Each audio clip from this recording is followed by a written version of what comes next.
The point of this slide is that, so there's socialism. That was supposed to be the interim step that the working class would create, and then it would evolve into communism.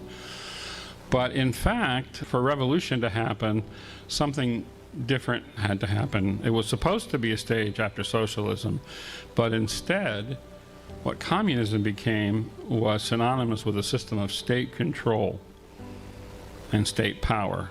So how did that happen?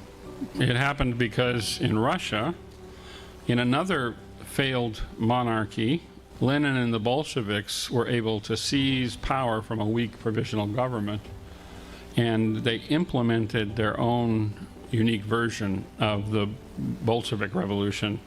And like Robespierre and the Jacobins, they took Marxist philosophy and they created a revolutionary ideology. As I mentioned before, the philosophers don't make revolutions, revolutionaries do. And their party, Lenin saw that based on the failures of Marxism, this spontaneous uprising isn't going to happen. And what's needed instead is a vanguard class, a very highly disciplined group of revolutionaries who would seize control and make the revolution happen. In fact, Lenin was very much the new Robespierre. Like Robespierre, Lenin became the last word. He was the authority on what Marxism meant and what Marxism entailed, right? Basically, he ruled. Like the Jacobins, they faced internal and external opposition. They had civil war, and they had war with neighboring states. This is, anyway, easily predictable. And they created class enemies. The only difference is that in Marxist philosophy, they already had this notion of a class enemy. They learned from the French Revolution, and they included it in the theory. So they also attacked and destroyed churches and the old nobility. Again, it was supposedly the old bourgeoisie, but this was not a capitalist country. But anyway, like the Revolutionary Army of the Jacobins, they created a plan to deal with internal dissent. They created enemies of the people, enemies of the state. And they created the secret police. It was originally known as the Cheka. Most people would later come to know it as the KGB. It was a predecessor. And they served to eliminate the class enemies. And of course, later on, they created the Gulag system.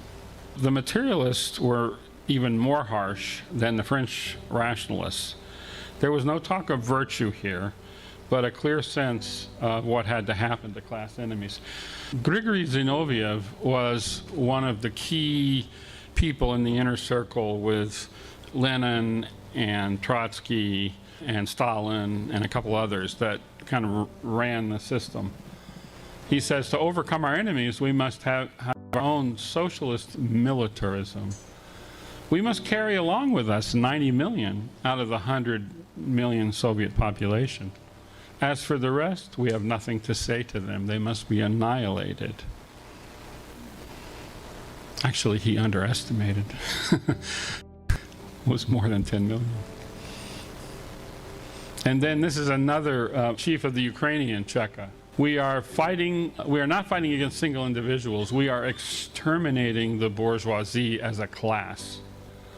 He said, do not look in the file of incriminating evidence to see whether the accused rose up against the Soviet with arms or words.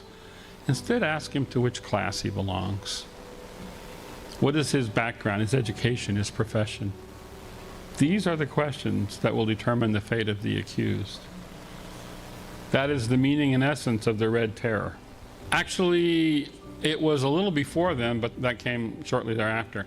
They starved the Ukrainians when they tried to collectivize the farms. That's a whole other episode that came later. But the same idea is behind both, right? If you oppose the state, you get into line or you get eliminated.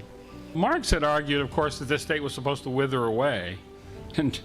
But far from withering away, the Soviets, especially under Stalin, built the largest state apparatus in the world, the largest apparatus of state power and control, and they controlled every aspect of life. This is a remarkable quote from Stalin. Yeah, we are for the withering away of the state, and at the same time, we stand for the strengthening of the dictatorship of the proletariat, which represents the most powerful and mighty of all forms of the state which have existed up to the present day. So that he's both for it and against it.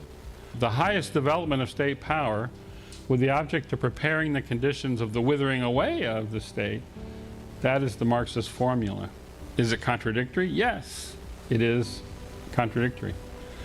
But the contradiction is a living thing and wholly reflects the Marxist dialectic, which means that based on his dialectical understanding, man, anything goes, right?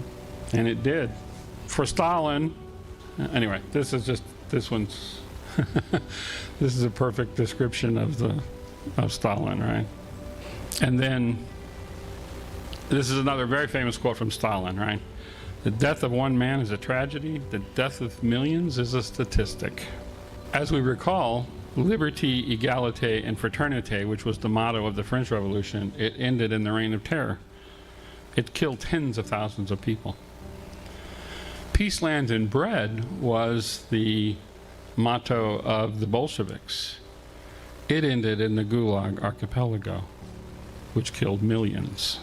We're back to the same slide and to the same pattern.